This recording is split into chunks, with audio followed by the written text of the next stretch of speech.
ఇక తెలంగాణ అసెంబ్లీ సమావేశాలు ప్రారంభమయ్యాయి. లైవ్లో చూద్దాం. రోడ్లకు కానీ డ్రైనేజీలకు కానీ అటువంటి ఏమాత్రం శాంక్షన్స్ చేయడం లేదు. హైదరాబాద్లో ఈరోజు కోతుల బెడద, కుక్కల బెడద, దోమల బెడద, వాసన ఇవన్నీ కూడా చాలా నిర్లక్ష్యం చేస్తున్నారు అధ్యక్ష. హైదరాబాద్ బ్రాండు చాలా ఇమేజ్ పెంచుతామని పదే పదే చెప్పడం జరుగుతుంది.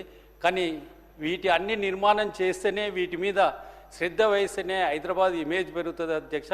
ఒకసారి తమరు ద్వారా కన్సర్న్ మినిస్టర్కు రిక్వెస్ట్ చేస్తున్నా, తమరు కమిషనర్ గారికి డైరెక్షన్ ఇచ్చి వీటి మీద శ్రద్ధ వహించాలని కోరుతున్నాను.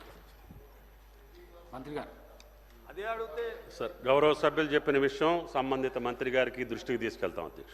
మేడిపల్లి సత్యం గారు. 10 సంవత్సరాలు పరిపాలించినటువంటి సర్కార్ సాగునీటి రంగంలో పూర్తిగా నిర్లక్ష్యానికి గురి చేసింది. 2014 ముందు ఆనాడు జలయజ్ఞంలో భాగంగా శ్రీపాద ఎల్లంపల్లి ప్రాజెక్టు 90% పనులు పూర్తయి కేవలం ఒక 10% పనులు మాత్రమే పెండింగ్గా ఉన్నాయి. దానికి సంబంధించి ఆ 10% కనుక పూర్తి చేసినట్టుంటే మా నియోజకవర్గంలో వేలాది ఎకరాలకు సాగునీరు అందించే అవకాశం ఉంది అధ్యక్ష. ఇటీవల కాలంలో ఇరిగేషన్ మంత్రి పెద్దలు ఉత్తమ్ కుమార్ రెడ్డి గారు కూడా మా నియోజకవర్గానికి వచ్చి ఈ సాగునీటికి సంబంధించి పెండింగ్ ప్రాజెక్టులు పూర్తి చేస్తానని చెప్పి హామీ ఇచ్చిండ్రు. నారాయణపూర్ రిజర్వాయర్కి సంబంధించి ఇది చొప్పదండి నియోజకవర్గం గంగాధర మండలంలోని నారాయణపూర్ గ్రామంలో ఉంది. ఈ రిజర్వాయర్కి సంబంధించి పెండింగ్ పనులు పూర్తి చేసి కుడి కాలువ అదేవిధంగా ఎడమ కాలువ పనులు పూర్తి చేసినట్టుంటే మా నియోజకవర్గం సస్యశ్యామలం అవుతుంది. దయచేసి మీ ద్వారా నేను మంత్రి గారికి విజ్ఞప్తి చేస్తున్నా. అంతేకాకుండా ఇంకొక చిన్న విషయం అధ్యక్ష, ఉత్తర తెలంగాణలోనే అత్యంత ప్రసిద్ధ పుణ్యక్షేత్రం కొండగట్టు మా నియోజకవర్గంలో ఉంది అధ్యక్ష. గత 10 సంవత్సరాల్లో అప్పటి ముఖ్యమంత్రి చంద్రశేఖరరావు గారు ఆ కొండగట్టు పుణ్యక్షేత్రానికి వచ్చి 500 కోట్ల రూపాయలు దీనికి శాంక్షన్ చేస్తానని చెప్పిండ్రు. ఒక్క రూపాయి కూడా గత ప్రభుత్వంలో చేయలేదు.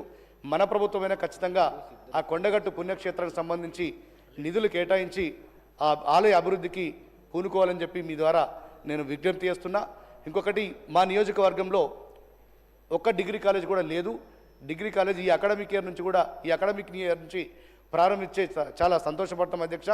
మా నియోజకవర్గంలో గల్ఫ్ కార్మికులు ఎక్కువగా వలసపోతారు, చాలామంది ఇబ్బందులకు గురవుతారు. ఏదైనా ఒక పరిశ్రమ వచ్చినట్టుంటే అక్కడ చాలామందికి మనం స్థానికంగా ఉపాధి కల్పించే అవకాశం ఉంటుంది. ఈ అన్ని విషయాలు కూడా మీ ద్వారా ప్రభుత్వానికి విజ్ఞప్తి చేస్తున్న అధ్యక్ష. సానుకూలంగా స్పందిస్తారని చెప్పి నేను ప్రభుత్వాన్ని కోరుకుంటున్నాను అధ్యక్ష. Thank you. మంత్రి గారు. Noted sir. సుధీర్ రెడ్డి గారు. అధ్యక్ష,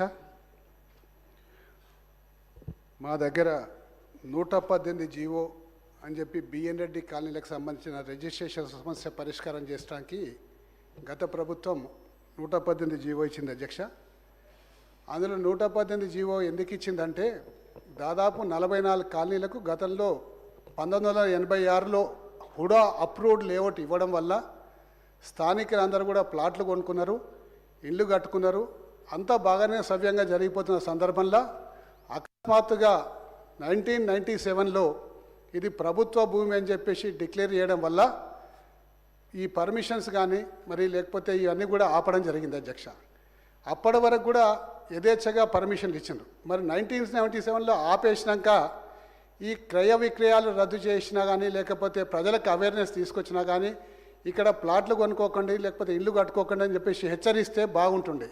1997 నుంచి 2008 వరకు కూడా ప్రభుత్వం నుంచి ఎటువంటి స్పందన లేదు. అందరూ కూడా కొనుక్కుంటుండ్రు. పర్మిషన్లు ఆపడం వల్ల ఇల్లీగల్గా కన్స్ట్రక్షన్ చేసుకుండ్రు.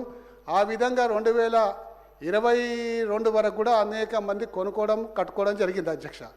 కానీ హుడా అప్రూవ్డ్ లేఅవుట్ కాబట్టి మేమందరం కూడా సేఫ్గా ఉన్నాము, మాకు అందరూ సెక్యూరిటీ ఉందని చెప్పి అప్పట్లో ప్రజలందరూ కూడా అనుకున్నారు. కానీ ఆ రోజు నుంచి ఈ రోజు దాకా పర్మిషన్ లేకపోవడం వల్ల ఆఖరి రిజిస్ట్రేషన్స్ కూడా బ్యాన్ చేసిండ్రు.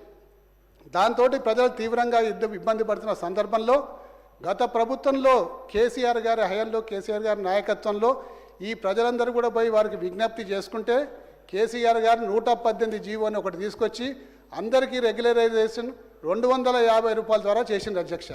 చేసినాక చాలామంది 250 రూపాయలు కట్టుకున్నారు.